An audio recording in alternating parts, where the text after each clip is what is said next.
I know you built frames. How many frames do you think you've built? 3. Okay. And you said you didn't use jigs, is that right? I didn't use jigs, no. Okay. I used a flat table.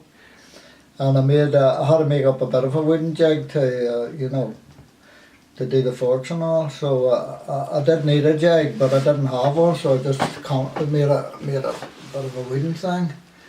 And, well, it worked out very well. I discovered that wood burns, and the whole thing went on fire on me. And I was in the middle of the job, but I was able to keep it enough under control to finish what I wanted to do, so I'd done the job all right. Okay. But it wasn't much good for the second time round, but anyway. Were you into the whole hosteling thing? Did you used to go on those weekend bike rides and stay in hostels along the coast? Didn't so much hostel, no. We met, now this is way back in the 50s. We used to meet guys from all over Belfast, met at the Albert Clock on a Sunday morning, right? 10 o'clock at the Albert on Sunday morning. And then probably you'd got a dozen of us, maybe more. And then we had a wee debate and we said, well, where will we go today? So sometimes we went up the coast. Usually, our best run would have been to Ballymena. And we usually had a cup of coffee in Ballymena, went into this wee cafe, had a cup of coffee, and then went over the hill to Carnlough, and then come back via the coast. Did you know a place called the Halfway House? It's somewhere near Glengormley. I'm told that's a place where cyclists would meet. I've heard of it. They used to do the time trials out there, what we call the Antrim Line. But this is all the way back years and years ago. Okay. The Antrim Line, what was that all about? It was the Antrim Line, it's just the Antrim Road from Glengormley right out to, onto the railway bridge in Templepatrick, where I would have been the night nearly in the car. We called it the Antrim Line. Probably the road run along the edge of the railway track or something, I don't know why they called it that. Okay. But they'd done the time trials out there. Okay. And in those days, no time trial bikes now all have gears, but in those days a lot of guys rode a fixed wheel on the time trials. Okay. And how long were the time trials? Like, was it measured in terms of distance or? Well, it's time. I suppose you're on the clock. You had to beat the clock, but I don't know what. So it's just I never really raced them, but I used to go out with guys that did when they were training. And we done Rough Island Hill and the Spelga Pass one day. There was a dozen of us that day. And geez, I'll never ever forget that day, because when I got to the top, you could have rung us out. There was a dozen of us. I was up 6 out of 12. And then, of course, we all rested at the top. And then, of course, it was all downhill into Newcastle. Straight run home from Newcastle. That was dead easy going after doing that, Okay. But I never really had the money to race. It took money to join clubs and all that sort of thing. When you made your frames, where did you source the tubing from and lugs? Where did you get that from? Matt Stevenson. Was that someone from Belfast? Well, okay, that's the first. Do you remember there used to be a wee bicycle shop in Sandy Row? Round about nearly just over the Boyne Bridge there on Sandy Row. There used to be a wee bicycle, and then he opened another one in the Crumlin Road. Well, whatever happened to Matt way back in the 80s, I don't think things were going that well for him. For he closed the shop in the Crumlin. Well, I was a very good customer of his, and we kind of, we got talking just the way you and me get friendly, because we're interested in bikes. And he sold me off a load of tubing and lug work. I got what built probably 3 frames for about 20 or 30 quid at the time. And I got these fancy Nervax, the Nervax lugs and all from Matt. Okay. Yeah. I think it was Matt that called him. It's Stevenson anyway. But he had the 2 bicycle shops at one time. Now he was going right and well at one time, but he just didn't seem to be doing. I think he was a shipyard worker actually originally, before he started into the frame building. Okay. He had a jig and he offered me the jig. You know, he was going to sell it to me, and I could have had it. But I said, frig me, how the bloody hell am I going to get that home? I'm thinking weight of it, it's a big clumsy thing, you know. And I sort of figured, I'll be able to do without it. And so I did. Okay. Right. Because I wasn't doing it in a big professional way. It was probably a labour of love with me more than anything. I just enjoyed fiddling about with things and cutting and mitering and you know what you have to do to build a frame. And silver solder, is that right? You use silver solder? Well, where I found the silver solder, I didn't know. I didn't know how the hell I was going to get this stuff together, but I always had loads of flipping cycling magazines. And I read up on these guys, this 7.5 blade tubing. Oh, you can't use brazen on that because it'll destroy the tubing, it's too hot. And they said they use silver solder. So I said, if you can use silver solder in 7.53, you can use it in 5.31. There was actually Vitus I got from that. It was equivalent to 5.31, but it was a French tubing called Vitus that I was using. And it worked out okay with it, you know. But that's what put me on to silver solder. I was reading the books. I didn't get it from anybody. Nobody showed me. I read it in the books. Okay, great.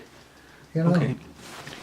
And now, living in Belfast, how did you become familiar with Tommy Donaldson? Like, because he's from Lurgan, of course. That's a good one. How did I? And Oh. can you just tell me any memories of, like, why did you choose to have your frame? You have a bike Tommy. that was built by I wonder Tommy. was it through Matt? You see, I got Tommy to build that track frame for me before I was able to build them myself. Because if I had been able to build them myself and had the stuff, I wouldn't have needed Tommy. But he built that there for me first, but I can't remember how I got in contact. Somebody must have told me that Tommy still done a bit of frame building and I wanted a frame built. And I found this shop in Lurgan because I worked all over the country. I didn't just work in Belfast. Lurgan would have been as familiar to me as my own street corner. I was in Lurgan one day and maybe Coleraine the next, you know, I was all over the place. Okay. And I've come across it through work, I would say, you know.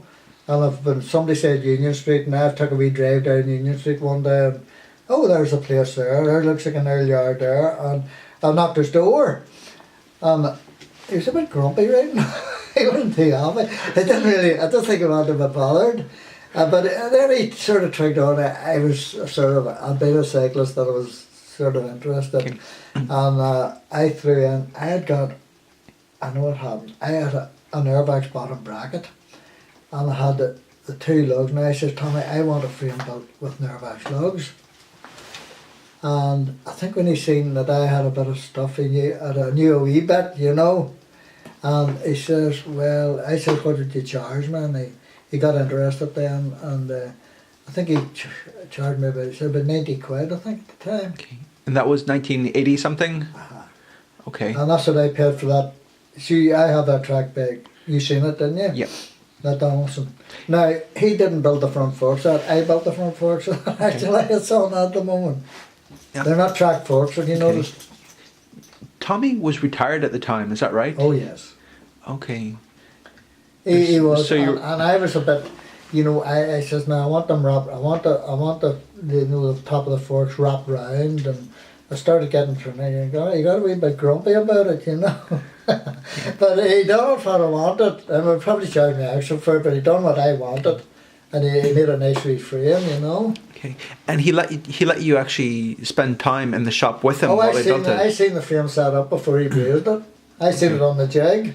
Okay. And he broke in another yard and he had more old bike bits and there was some stuff. It was like a Aladdin's cave, so it was. And I would have loved to just had time in that old place and pick what I wanted out of it, but I didn't get that, you know. Okay.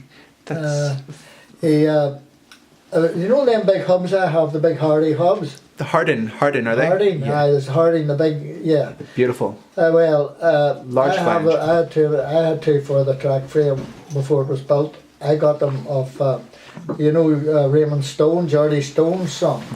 I got them off him, a couple of mangled wheels they were. And but these hubs, I said to myself, I could do something with them if I had them bloody hubs. It's not the bloody old rims I want. And I bought them off him. I think he knew they were going to a good home, but he sold me them cheap enough. That's where I got them. But Tommy had another one, only it was one that took a gear. It's on the Armstrong actually. That took the block, and I had my eye on it. A 3-speed or 4-speed block, right? So actually, I could put a 6 on it actually now because they're so close. But it took a 5 easy. Even the old 5, it was spaced pretty wide, And anyway, I got this block, but I had to deal with him a wee bit. He was charging me a bit. It's a bit rough. It was rough as hell. It was look, if anybody that wasn't interested in bikes, that says something about scrap. But I knew, I seen the potential in it, and I said, that's a lovely hub. And I done a wee thing with him. He gave me a price, and I said, Tommy, that's a bit rough now, come on. And I got a wee bit cheaper, But anyway, I ended up with this Hardy, and it's on the Armstrong with the block on it. It's a Harding. It's Harding is the name for him. Harden, Hardin, yeah. Harding. And you have a grease nipple on them, and you can pack them up with grease. They're a really good hub. So was Tommy happy to share some of his skills with you when you were in the shop while he built his bike? Well, Tommy Donaldson, he knew I could build my own wheels, you say. That's because he didn't know. I told him I could. I said, I've been building wheels when I was 14. I didn't learn much at school, but I could hardly spell my own name, but I could have built a bicycle wheel when I was 14. Because I was interested in that sort of thing. I suppose my wheels were useful in those days, But he did say to me, he says, if you can build a bicycle wheel, he says, why don't you have a go at building a frame? It was actually him that he didn't show me anything, but he says, if you can build a bicycle wheel, you can figure out how to build a frame, And that's really what started me. Well, then, I had no way of getting stuff for it. I get stuff and tubing and lugs and things. But, what do you call them?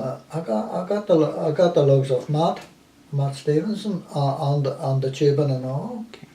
Was Matt Stevenson a frame builder himself? He was building frames. That's what he bought the tubing in for. Yeah. But then he went bust, I think, and the whole thing collapsed. Now, it wasn't Reynolds, it was a French Vitus tubing, but it was every bit as light as Reynolds. Okay. I don't think it was butted now. But it was really light tubing. You've seen the bikes I built with it. And they're not bad. They're not as light as yours, but they're not bad, Okay, how long did it take Tommy to finish this bike? Were you waiting a long time, or was he able to do it in a few sessions? I don't remember been having problems that way. I would say probably a couple of weeks. Yeah. What did he do for me? And there's another thing he done for me, I'll tell you what. You know that old Armstrong I have? I rescued that from Smithfield. That was another bike I got in the 80s, and I seen the potential of it, but the top tube was rotten. That top tube was rotten. Tommy put a top tube in that for me. That was one of the first jobs he done. And then I got he was great. He was well enough to do a bit of work, A wee bit grumpy at times, but and another guy you might know in the cycling thing, is it Geordie Wilkes over in Dundonald? I heard he worked for Shorts, is that right? Geordie Wilkes? I don't know, but he had a good workshop anyway. Now, I don't know if he done a bit of frame building or not, but he would have patched a frame up for you, he done a bit of work on him, I know that. I think he modified bikes for people with disabilities too. Like if someone... Is that right? Yeah, he was a real engineer, and he made spanners, he made custom cone spanners for people. Geordie Wilkes, that's another one, right? Never forgot about Geordie. Okay, tell me what you remember of Geordie. His back garden was a workshop, is that right? He had like a shed? He had a shed and made everything in it. But I don't really remember. I only visited him a couple of times for something I wanted. I was Earl Armstrong. I wanted something done with a tube, but Geordie couldn't put a new tube, or didn't think it worthwhile putting a new tube in it, but he was willing to put a patch on it or something, you know. And I wasn't really. I was more ambitious than that. I wanted that frame restored to its original thing, you know. And Tommy was the only man that I knew could put a tube in a frame, because at that time I couldn't have done it. Although I could now, you know, but it takes time for you to gain experience. Like you got the know. hubs from Stone's shop in Cromack Street, is that right? What's You got the hubs for your Donaldson. You have like nice hardened hubs. But what about the rest of the parts? Did Tommy Donaldson help you find the parts to build your bike? No, I got the bits from everywhere. The Hardy hubs were built into Mavic G40s. I think that's Classic. what they call them. Mavic G40s.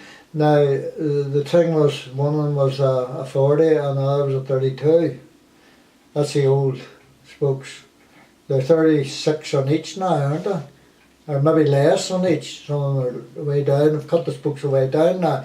But in those days, you had a 40 in the back and a 32 in the front. Most of the weight, of course, was... Well, that was the thing. But then on a racing bike, they figured out, I think, now you're through a lot forward, much more forward on a racing bike, so there'd nearly be as much weight on the front as there would be in the back, really.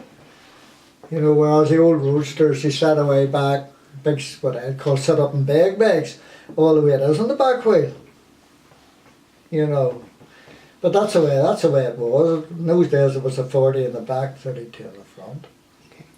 Which caused you a wee bit of problem when you're building a wheel, because the spokes were, you had, you know, the different lengths of spokes and all, you know, whereas if you're doing a 36 in both, it was simpler, you know.